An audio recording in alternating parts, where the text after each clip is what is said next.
In this video, I want you to see that you can separate everything into a lot of interface files and have interface files import each other to really have a big project.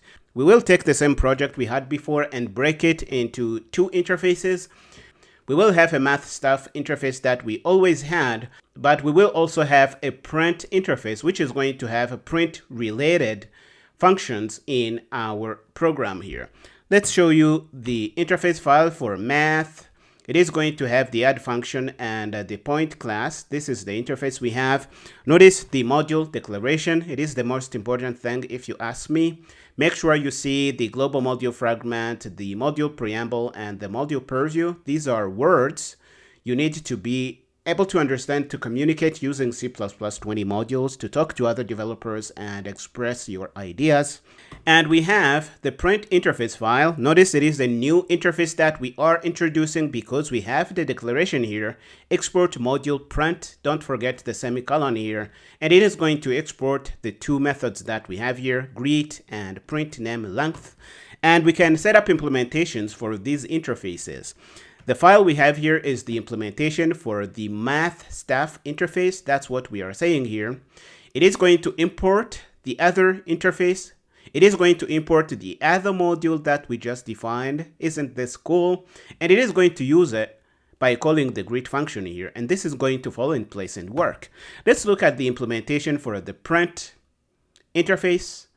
It is right here. Again, it has two functions, greet and print name length, and it is going to work. Notice that the includes are showing up in the global module fragment. This is a practice you should follow. You shouldn't have any preprocessor related stuff anywhere else. You should put all that in the global module fragment, and your code is going to work if you happen to need this. This is really all we are up against in this video. Let's head over to our IDE and see this in action. Okay, here we are inside our Microsoft Visual Studio IDE. I created the project and we need to go back to the repository and see the files that we have to deal with here. Now we have the main CPP file, the math interface file, the print interface file, and the two implementation files because we are breaking everything in two interfaces, the math interface and the print interface. Our project is made up of these files that you see here. Again, it is a repetition of what we have seen. We have instructions to compile using the Visual C++ compiler. You can see them right here. And these are the instructions to compile using the GCC and Clang compilers. Notice the order we compile things in. Again, we will start by the header unit. We will compile the interfaces, and we will compile implementations that depend on these interfaces. And after that, we will put everything together to create our rooster binary. The same ideas apply. IO stream, the math interface, the print interface. We put everything together to create the implementation files. You can see them right here. And we build our object files and put everything together to have a final binary that we can run. Let's do this inside Microsoft Visual Studio. The first thing we need to do is to create the files. So let's add our interface files. So the first one is going to be math.ixx. The second one is going to be math. The second one is going to be print.ixx, the interface file. So let's do that, print.ixx. And we will add the implementation files. So let's look at the names to make sure I don't mess up here. We have math.impl and print.impl. Let's do that. So add, it's a CPP file, a C++ file, math_impl. This is the naming convention we have chosen.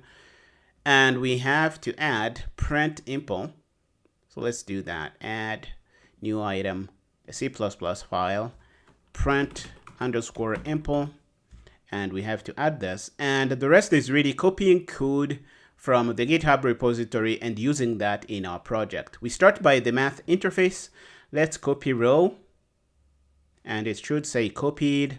Let's go to the math interface file. Why don't we have any content predefined in here?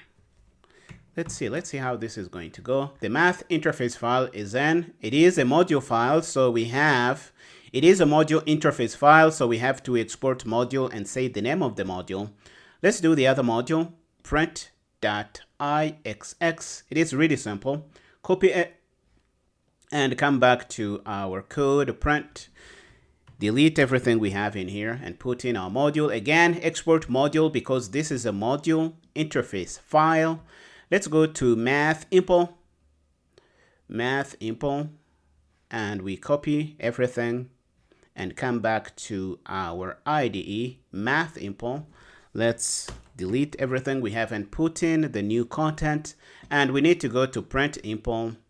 Let's copy this and come back to our IDE and do print_impl. And the rest is really doing the main file, which is going to put everything together. Copy everything and come back to our IDE and go in the main CPP file. We take out whatever it is we had before and we paste in the new content. Okay, now that we have done this, remember this is a C++ 20 modules project. We have to enable C++ 20 in this IDE that we are using here. Let's go to language and use C++ 20. We have to go to general and enable scan sources for module dependencies. This is needed for our code to work. Apply, okay, and we can try to build. Let's hit the build button here. And the build is going to be good. Congratulations, you have made it. Again, try to learn from this IDE. It is going to scan the dependencies. It is going to find a few files. And after it has the dependencies, it is going to compile in a specific order. Notice that it is going to compile the print interface first. Remember that the math module is going to be using this print interface. So we compile it. We compile IOStream, the header unit. We compile our implementations. We compile math, and we compile main CPP and math-impl. This is the order you can follow to compile these things. Now that you have seen how we use this using the compiler and IDE from Microsoft, the next step is going to be using the other compilers that we have access to. This is going to be a repetitive process. I do encourage you watch it, but if you don't want, you can move on to the next lecture because we are not going to be learning anything new. We will be just using these commands on the terminal, but I strongly recommend you try these things out. Compiling things on the terminal is something you may do in your career as a C++ developer. Let's copy the command for GCC. And I need to go to PowerShell inside our IDE here. So let's go to View Terminal. I will have PowerShell here. Let's do ls. It is going to show me the main files in our project. Again, what we care about is this set of files. The rest here is the noise from Microsoft Visual Studio. We don't really care about that. Let's run the command to compile our header unit. It is going to go through. Let's compile our interface, the math interface file, put in the command. We grab the command to compile the print interface and put it in place. We grab the command to compile the implementation file for the math module.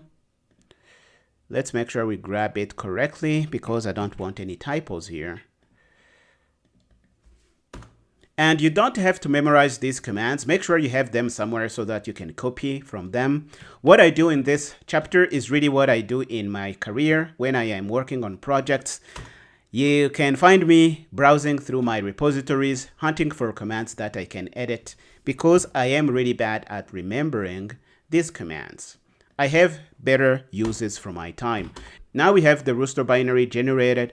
If we run it, it is going to do what we need to do. And we have just used the G++ compiler to compile this project that is using functionality spread across modules. And this is really cool. Let's clean up the mess left by GCC so we can remove any object files. We can remove Rooster and we can remove the GCM folder recursively, GCM, and it is going to go away. If we do ls, we are clean again. Let's go to the command prompt and use the Clang compiler. So again, we use the command prompt because PowerShell has given us problems earlier. We don't want those problems, but the command prompt can work.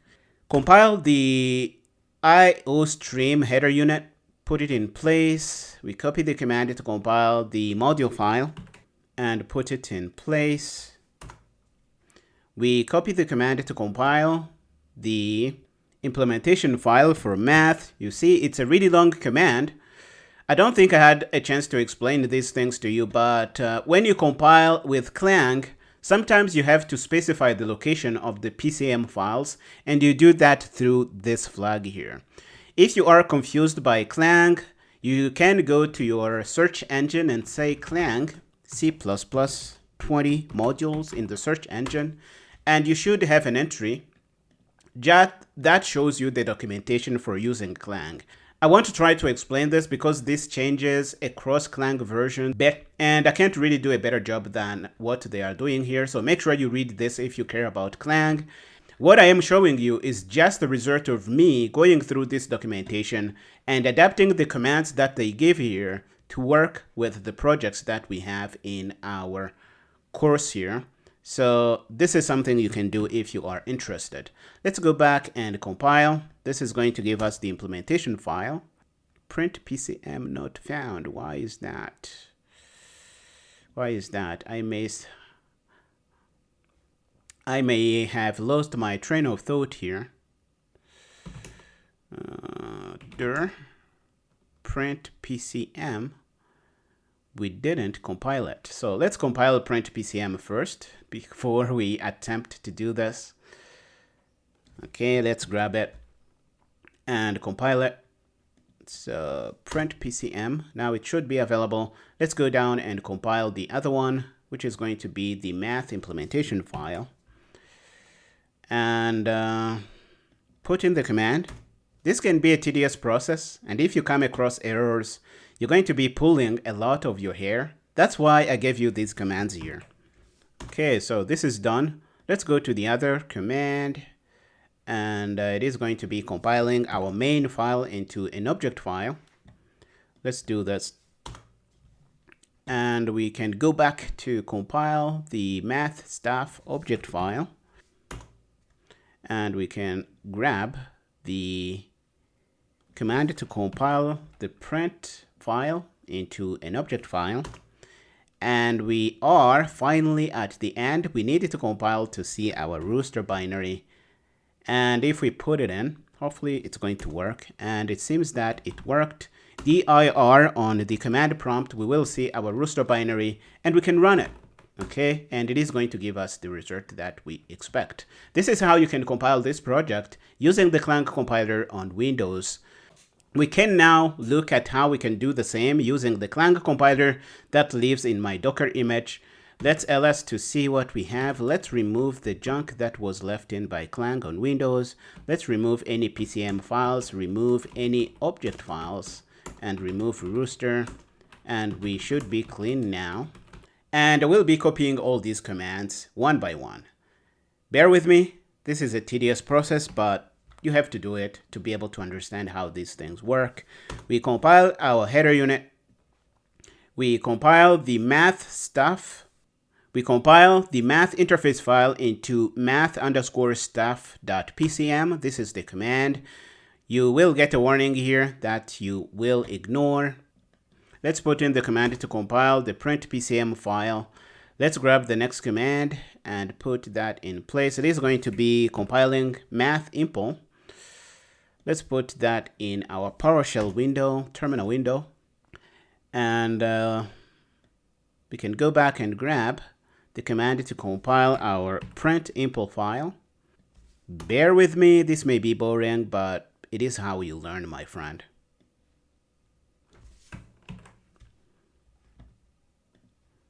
Let's put in the command. The command is going to be compiling math stuff here. So this is what we need to put in.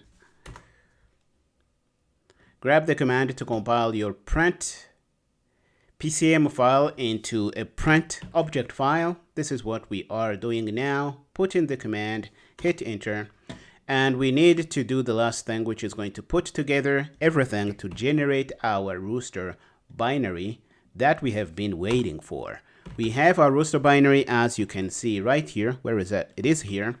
And if we run it, it is going to do what we want it to do. This is really all I wanted you to see in this lecture. I hope you found it useful. I am going to stop here and I will see you in the next one.